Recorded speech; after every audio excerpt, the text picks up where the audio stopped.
O mundo enlouqueceu. Ou será que foi apenas a imprensa, né? Ao fazer minha varredura diária nos principais jornais do país, ossos do ofício, o que mais chama atenção é a quantidade impressionante de especulações, previsões subjetivas, a imposição de narrativas ideológicas, torcidas partidárias. O que menos se vê é compromisso com os fatos. Logo em destaque na Folha de São Paulo hoje, nós temos uma reportagem alertando que aliados de Bolsonaro temem que 7 de setembro golpista consolide a rejeição ao presidente. Que aliados seriam esses? Não sabemos. É tipo o leitor da Folha, né? A manifestação patriótica é mesmo golpista? Claro que não, só para o jornal. As instituições são alvos de ataques, como diz o jornal logo no subtítulo, só se não se pode mais criticá-las, o que seria o fim da democracia.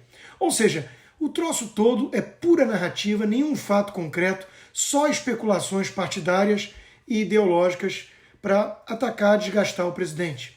Em seguida, no mesmo jornal, descobrimos que o governo americano estaria travando a análise de venda de mísseis ao Brasil por preocupação com Bolsonaro.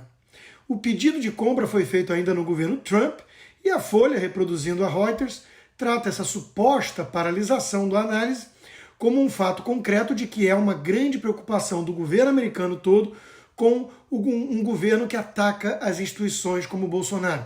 A fonte? Os esquerdistas democratas americanos. Pura narrativa, especulação, fofoca, sem embasamento.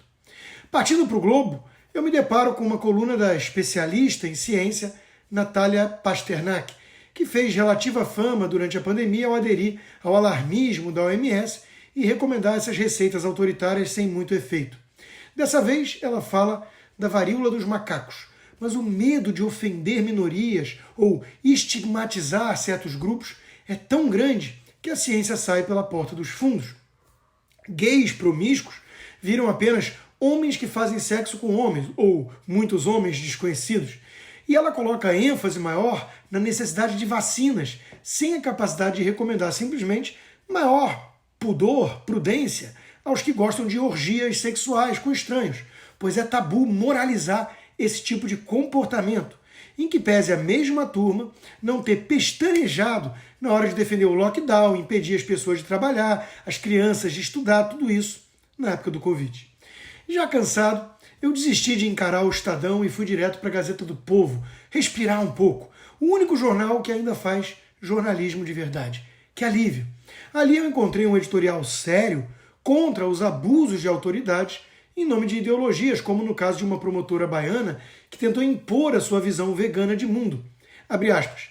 Quando representantes não eleitos pretendem fazer às vezes de formuladores de políticas públicas e usam o cargo que possuem para ver postas em práticas as próprias ideias, a porta estará aberta para autênticos abusos de autoridade, fecha aspas.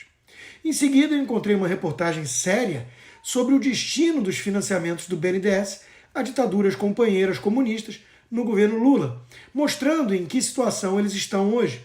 São mais de $1 bilhão pendentes, com um risco grande de calote, e as empreiteiras nacionais foram as maiores beneficiadas. Abre aspas. Do valor total, 98% foi destinado a apenas 5 empreiteiras: a Odebrecht, Andrade Gutierrez, Queiroz Galvão, Camargo Correia e OAS. Todas, posteriormente, alvo de investigações na Operação Lava Jato. Fecha aspas. Isso sim, uma matéria informativa importante de interesse público. Por fim, eu vi em destaque a coluna do Carlos Alberto de Franco, um dos poucos jornalistas que restaram em nosso país. Uma vez mais, ele volta ao seu tema preferido, sobre a necessidade de resgatar o jornalismo substantivo, focado nos fatos. Abre aspas.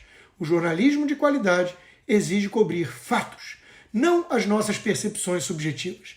Analisar e explicar a realidade, não as nossas preferências, as simpatias que absolvem ou as antipatias que condenam.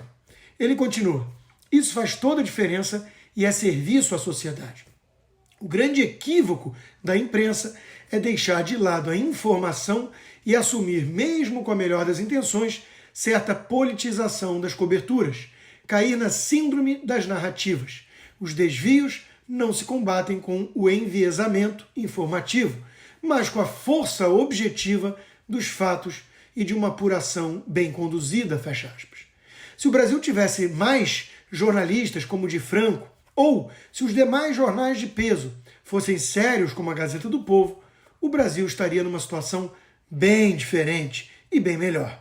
Infelizmente, a nossa velha imprensa abandonou o jornalismo em troca das narrativas ideológicas, subjetivas, e até no campo da ciência prefere fazer política, acender vela para certos grupos, em vez de simplesmente divulgar a informação relevante, factual. Não surpreende o fato de a credibilidade da nossa imprensa estar desabando a cada dia.